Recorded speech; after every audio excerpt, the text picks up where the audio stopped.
നമുക്ക് ഏറ്റവും സിമ്പിളായിട്ട് ഉണ്ടാക്കാൻ പറ്റുന്ന ഒരു കാരമൽ സേമിയ പായസത്തിൻ്റെ റെസിപ്പി നോക്കിയാലോ. വാ.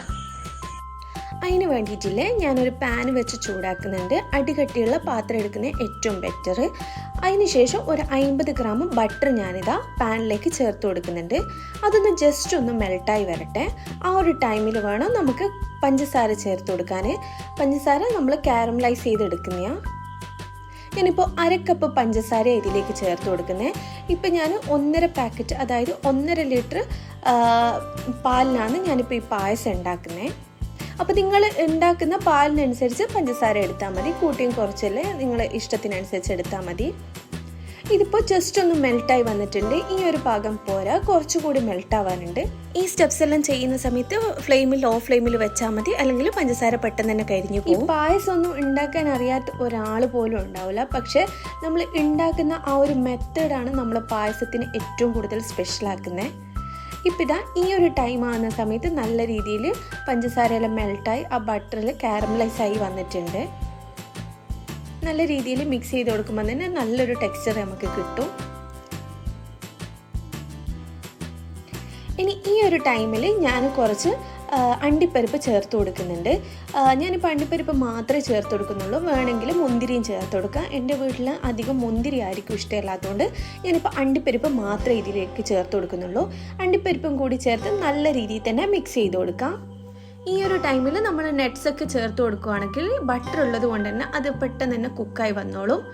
ഇനി നമുക്ക് ഇതിലേക്ക് ചെറു ചൂടുവെള്ളം ആവശ്യമുണ്ട്. ഒരു 1/4 കപ്പ് ചെറു ചൂടുവെള്ളം ഞാനിപ്പോൾ ഒഴിച്ചു കൊടുക്കുന്നുണ്ട്. ഈ കാരമലൈസ് ആയ ഷുഗർ ഒന്ന് മെൽട്ടായി വരാൻ വേണ്ടിയിട്ടാണ്. നല്ല രീതിയിൽ തന്നെ മിക്സ് ചെയ്യുമ്പോൾ ഇത് മെൽട്ടായി വന്നോളും. ഫസ്റ്റ് ഒഴിക്കുന്ന സമയത്ത് കട്ട പോലെയെല്ലാം ഫീൽ ചെയ്യും, പക്ഷെ അതങ്ങ് അലിഞ്ഞു വന്നോളും. ഇതാ ഇപ്പോൾ കണ്ടില്ലേ, നല്ല രീതിയിൽ തന്നെ മെൽട്ടായി വന്നിട്ടുണ്ട്. പിന്നീട് നമ്മൾ കാരമൽ പായസം ആക്കുന്ന സമയത്ത് കാരമലിലേക്ക് ഡയറക്റ്റ് പാൽ ഒഴിച്ച് കൊടുക്കുമ്പോൾ പിരിഞ്ഞു പോകാനുള്ള ചാൻസ് ഉണ്ട്. അതുകൊണ്ടാണ് ഞാനിപ്പോൾ കാരമൽ ആയതിനു ശേഷം കുറച്ച് വെള്ളം ഒഴിച്ച് അത് മെൽട്ട് ആയതിനു ശേഷം മാത്രമേ ഞാനിപ്പോൾ പാൽ ഒഴിച്ച് കൊടുക്കുന്നുള്ളൂ. അതാകുമ്പോൾ നമ്മൾ പാല് പിരിഞ്ഞു പോകുന്ന ആ ഒരു ടെൻഷനില്ല. ഇനിയിപ്പോൾ ഇതാ ഇത് മെൽട്ടായി വന്നതിന് ശേഷം നമുക്ക് പാൽ ഒഴിച്ചു കൊടുക്കാം.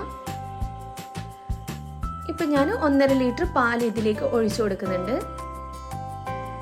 ഇനി നല്ല രീതിയിൽ തന്നെ മിക്സ് ചെയ്ത് കൊടുക്കാം. മിക്സ് ചെയ്യുമ്പോൾ തന്നെ ആ ഒരു പാലിൻ്റെ എല്ലാം ടെക്സ്ചർ കണ്ടില്ലേ, നല്ലൊരു കളറായിട്ട് വരും. ഇനി നെക്സ്റ്റ് സ്റ്റെപ്പ് നമുക്ക് വേമസലി ഇതിലേക്ക് ചേർത്ത് കൊടുക്കാം. ഞാനിപ്പോൾ ഇങ്ങനൊരു ടൈപ്പ് വേമസലി എടുത്തിട്ടുള്ള റോസ്റ്റഡ് ആണ്. ഇതിപ്പോൾ നെയ്സായിട്ടുള്ള ഒരു വേമസലി ഇപ്പോൾ എല്ലാ മാർക്കറ്റിലും അവൈലബിൾ ആയിട്ടുള്ളൊരു സംഭവമാണ്. ഇതാകുമ്പോൾ എന്ന് വെച്ച് കഴിഞ്ഞാൽ നല്ല നെയ്സായിട്ട് പായസത്തിൽ നിന്നോളും. ചില ആൾക്ക് ഇത് ഇഷ്ടപ്പെടില്ല, എന്നാലും എൻ്റെ വീട്ടിലുള്ള എല്ലാവർക്കും തന്നെ ഇത് ഭയങ്കര ഇഷ്ടമാണ്. ഈ ഒരു ടൈപ്പ് വേമസലി വാങ്ങി ഉണ്ടാക്കി നോക്ക്, തീർച്ചയായിട്ടും ഇഷ്ടപ്പെടും.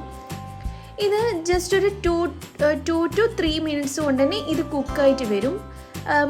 മറ്റേ സേമിയം പോലെയല്ല, ഇത് പെട്ടെന്ന് തന്നെ കുക്കായി വരും. അതുകൊണ്ട് പെട്ടെന്ന് തന്നെ ഫ്ലെയിം ഓഫ് ആക്കി കൊടുക്കാം. അതിന് മുന്നേ ആയിട്ട് നമുക്ക് കുറച്ച് കണ്ടൻസ്ഡ് മിൽക്ക് ആവശ്യമുണ്ട്, അതുകൂടി ഒഴിച്ചു കൊടുക്കാം.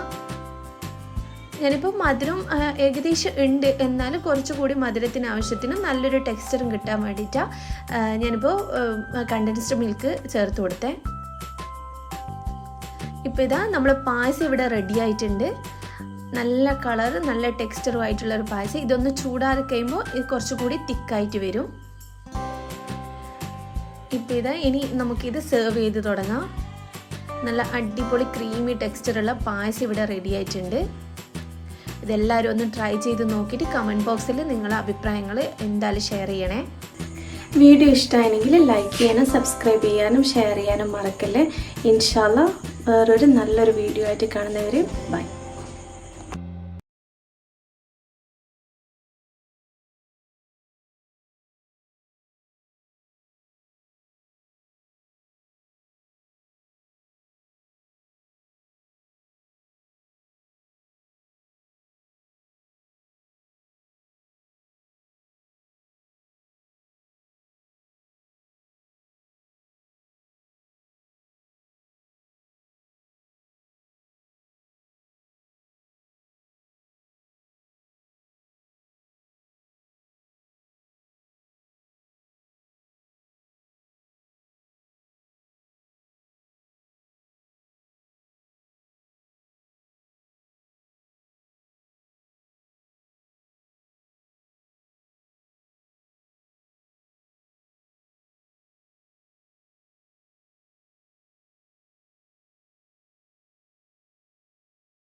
അപ്പോൾ ഇതാ നമ്മൾ അടിപൊളി ഈസി ആയിട്ടുള്ള കാരമൽ പായസം ഇവിടെ റെഡി ആയിട്ടുണ്ട്. ഇനി ഇത് നമുക്ക് ചൂടോടെ തന്നെ സെർവ് ചെയ്യാം. എനിക്ക് കുറച്ചുകൂടി ഇഷ്ടം ഇത് തണുപ്പിച്ച് കഴിക്കുന്നതാണ്. ഇപ്പോൾ വീഡിയോ എടുക്കേണ്ട ആ ഒരു പേർപ്പസിന് വേണ്ടിയിട്ട് ഞാനിപ്പോൾ ഇത് ഒഴിച്ച് കാണിക്കുന്നത്. ഈ ഒരു പായസം എന്തായാലും ഒന്ന് ട്രൈ ചെയ്ത് നോക്ക്, തീർച്ചയായിട്ടും ഇഷ്ടപ്പെടും.